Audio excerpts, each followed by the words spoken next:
মা চলো তুমি। মা ছাড়ো আমাকে। চুপ করে বসো এখানে। রঞ্জা, আমাকে আমি বোঝাতে, কেন এরকম করছো তুমি? নিচে এক গাদা লোক, সব থেকে বড় কথা প্রেস রয়েছে, অনেক অনেক কিছু জেনে গেছে যেগুলো জানবার কথা নয়। এখন তোমাকে নিয়ে লোকে হাসাহাসি করবে। কে কি ভাবছে, কে কি করছে সেটা আমি ভাবছি না। আমি ভাবছি যে আহির কি করছে। আর আহির ওই মেয়েটাকে বিয়ে করছে মা, পিলুকে। তুমি আমাকে বলছো ঘরে বসে থাকতে, শান্ত থাকতে। আমি কি করে থাকবো বলো তো? ওই মেয়েটাকে আমি জাস্ট ঘাড় ধাক্কাতে বের করে দেবো। রঞ্জা, রঞ্জা তুমি কেন এরকম করছো? আমি বুঝতে পারছি বেটা, আমি তোমার মনের অবস্থা বুঝতে পারছি, কিন্তু তাই বলে তুমি তোমার সম্মান, তোমার ডিগনিটিটা তো হারাতে পারো না। ডিগনিটি হারাতে পারো না রঞ্জা।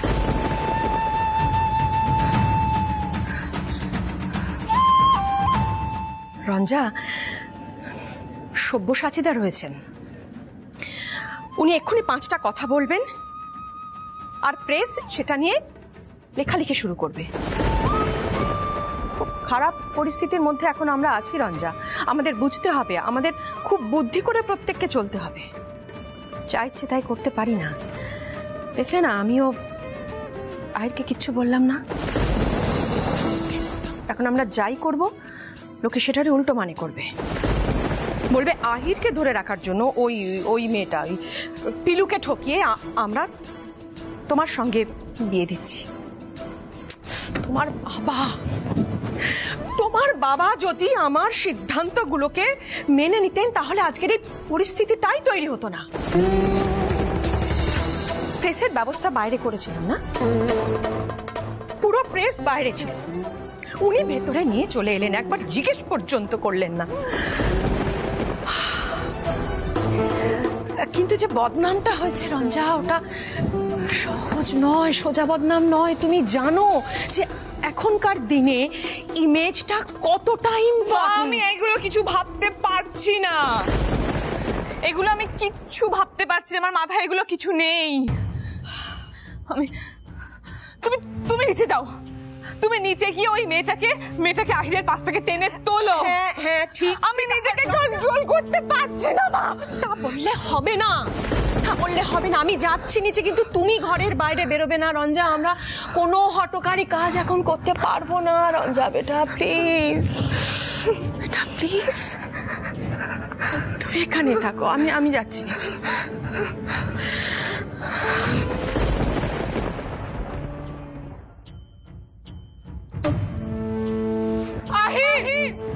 কি করছো? এই মুহূর্তে আমার যেটা করা উচিত সেটাই করছি।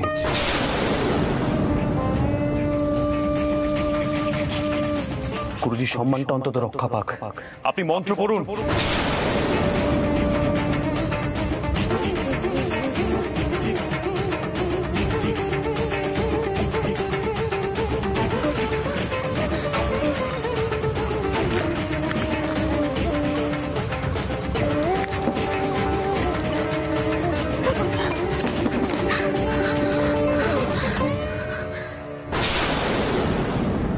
এবার শান্তি হলো তো তোমার? আহির যে বিয়েটা করছে, এর ফল আহিরের জীবনে কি হবে, বা পিলুর জীবনে বা কি হবে, একবার ভেবে দেখেছো?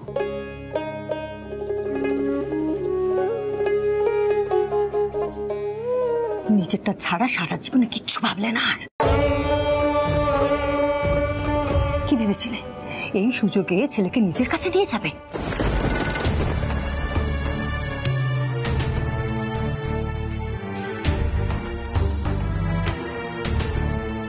আহির, তোমার সঙ্গে আমার কথা আছে, উঠে এসো।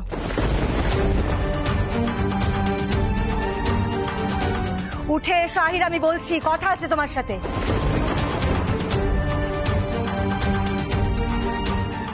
আহিতা, আহিতা প্লিজ ওঠো।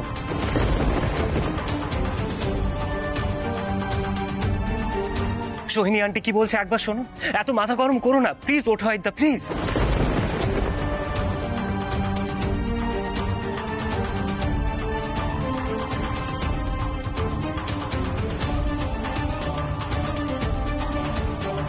তোমার জন্য সবকিছু শেষ হয়ে গেছে। বজরঙ্গলী, আমি যেন কারোর দুঃখে আর সমস্যার কারণ তো না হই। আজটা বোধহয় ভালো হলো না তারুক। দেখ দেখ ফুলুর মুখটা দেখ। জামাই দাদাও রেগে তো গেছেন। ওঠো।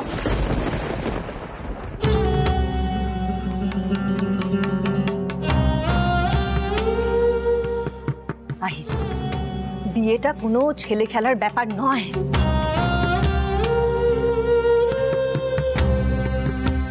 তুমি যে পিলুকে বিয়ে করছো, তোমার সায় আছে মন থেকে? মা তুমি দেখতে পাচ্ছ না পণ্ডিতজি মিডিয়ার সামনে গুরুজিকে ঠক জচ্ছর বলছেন। আজ আমার জন্য গুরুজির সম্মানহানি হচ্ছে।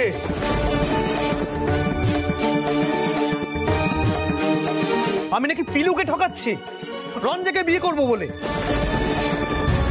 সেখানে আমার সম্মানটা কোথায় থাকছে মা? সব থেকে বড় কথা আমার গুরুজির সম্মানটা কোথায় থাকছে? দেখো মা, এই সমস্ত কথা আমার মাথায় ঢুকবে না। পিলুকে এই বিয়েটা করতেই হবে।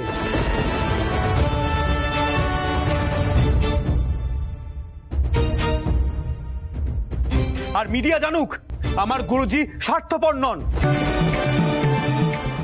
একটা গরিবের মেয়েকে ঠকানো তো দূরের কথা, আমার গুরুজি পিলুকে সন্তানের চোখে দেখেন, সেটা মিডিয়া জানুক।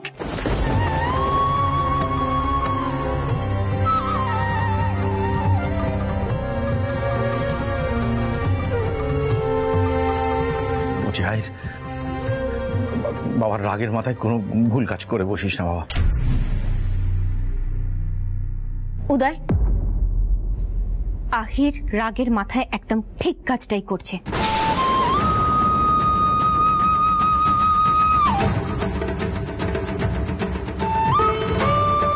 মা, তুমি বলো তো পিলুর কন্যাদান কে করবে?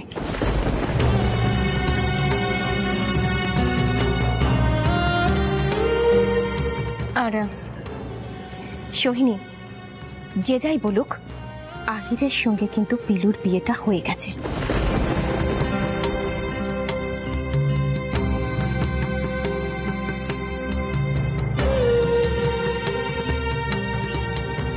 এখন এই বিয়েটা শুধু সামাজিক বৈধতা পাবে।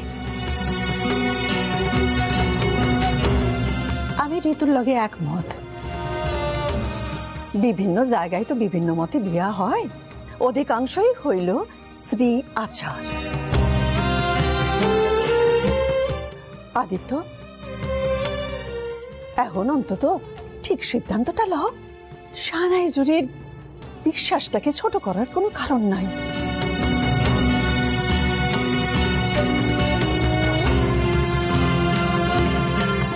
ফাহিদ, যা বস গিয়া বিয়াতে।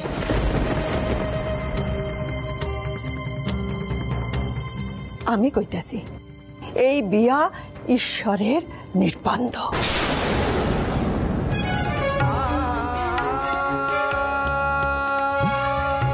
ঈশ্বরের কথা আমি বলতে পারবো না ঠাম্মা, তবে এই মুহূর্তে আমার গুরুজির সম্মান আমাকে রক্ষা করতেই হবে। এটা ছাড়া আমার কাছে আর কোনো উপায় নেই।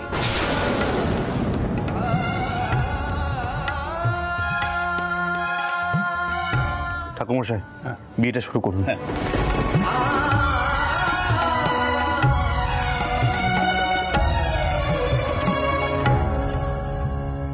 এবার কন্যাদান হবে। কন্যাদান কে করবেন?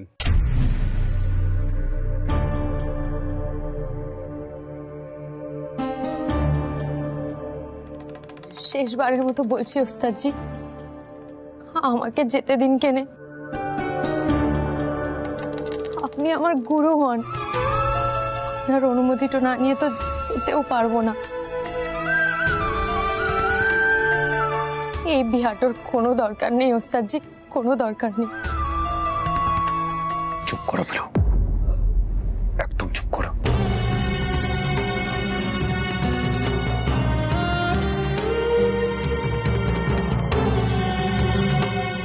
চোখ থেকে যেন এক ফোঁটাও জল না পড়ে, নাহলে এখানে সবাই ভাববে যে তোমার উপর অত্যাচার করা হচ্ছে।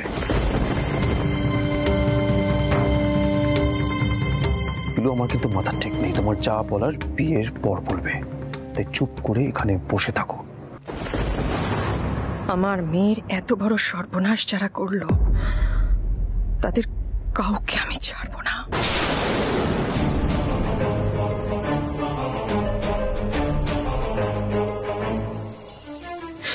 তোমার নামে শপথ করে বলছি বাবা, সুরমণ্ডলের ঐতিহ্য আমি ভাঙতে দেব না। এর শোধ আমি তুলবই। দেখো তুমি।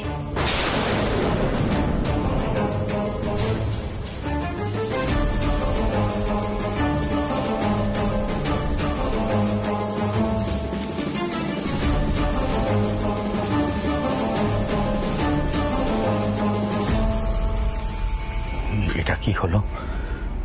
বৌদিকে দেখছো না কি অবস্থা? কন্যাদান কে করবেন? মেয়ের বাড়ি কেউ কি আছে?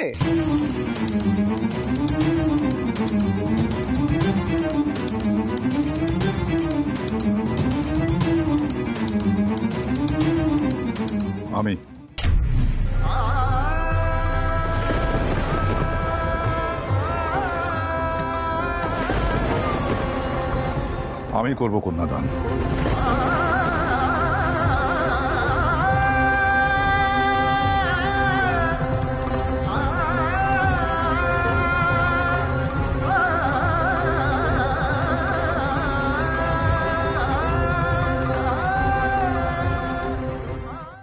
এই সকল ছাত্রছাত্রী আমার সন্তানের মতন।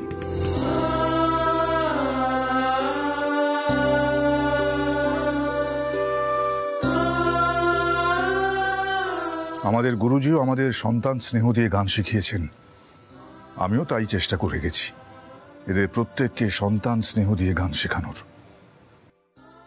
তাই কন্যাদান আমি করব।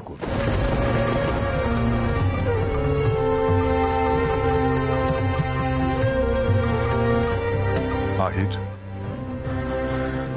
তুই যেটা মনস্থির করেছিস সেটাই কর। তবে একটা কথা মনে রাখবি, আমি কিন্তু কোনোদিন তোকে দায়িত্ব জ্ঞানহীন হতে শেখাইনি।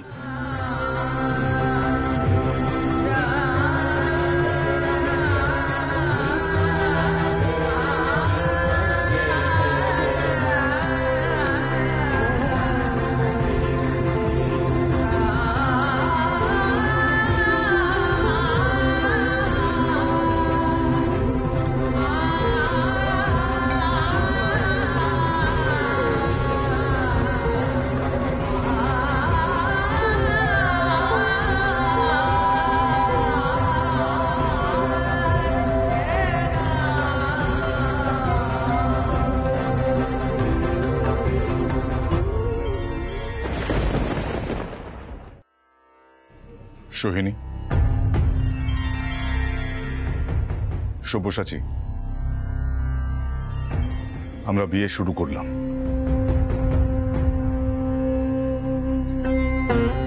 পণ্ডিতজি, আপনি শুরু করুন। সেনজিনী, যা একখানা ওড়না দে তো পিলুর মাথায়। হাত জোর করে বলুন। ওম ঢেউ সদা সবিত্রমণ্ডল মধ্যবর্কেৌরবিষ্ট কনককুণ্ডলবান কিরীটিহারি হিরণময় প্রোধৃত শঙ্খচক্র। ওম নমো নারায়ণায় নমো। বিষ্ণু বিষ্ণুরম অদ্যং তৎসৎ শ্রাবণ মাসে।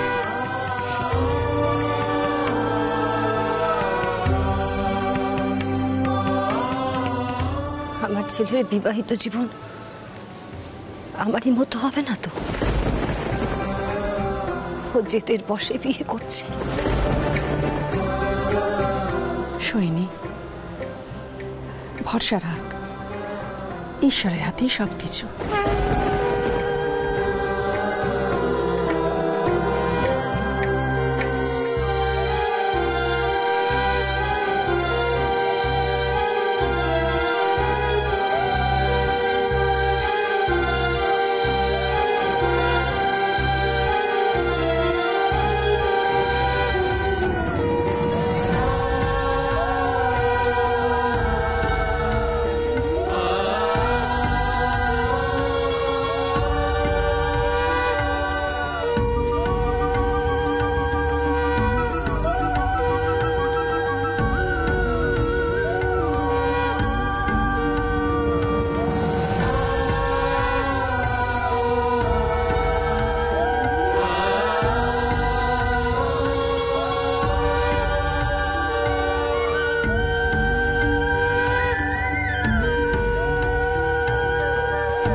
পিলু, এবার পান পাতাটা সরাও।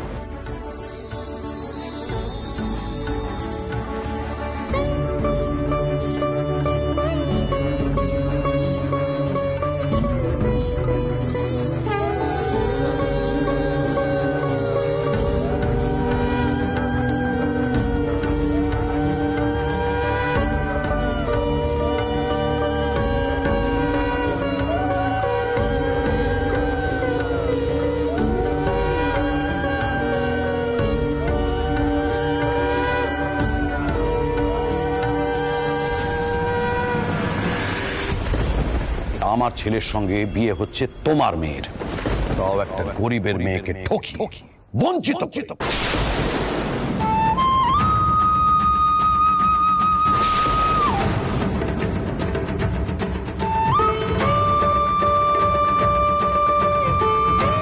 এবার মালা বদল হবে। আমি তো বলছি বিয়েটা বিয়ে নয়, এতে আপনার কোনো দায় নেই। চুপ করো, তোমার জন্য সবকিছু শেষ হয়ে গেছে।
ওং যথেন্দ্রাণি মহেন্দ্রশ্চ সোহা চৈব বিভাবশ। ওং যথেন্দ্রাণি মহেন্দ্রশ্চ সোহা চৈব বিভাবশ। ওম ব্রহ্মা বিষ্ণু রুদ্রশ্চ চন্দ্রকা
তুমি আর কোথাও যেতে পারবে না, সারাটা জীবন তোমাকে এখানেই থাকতে হবে।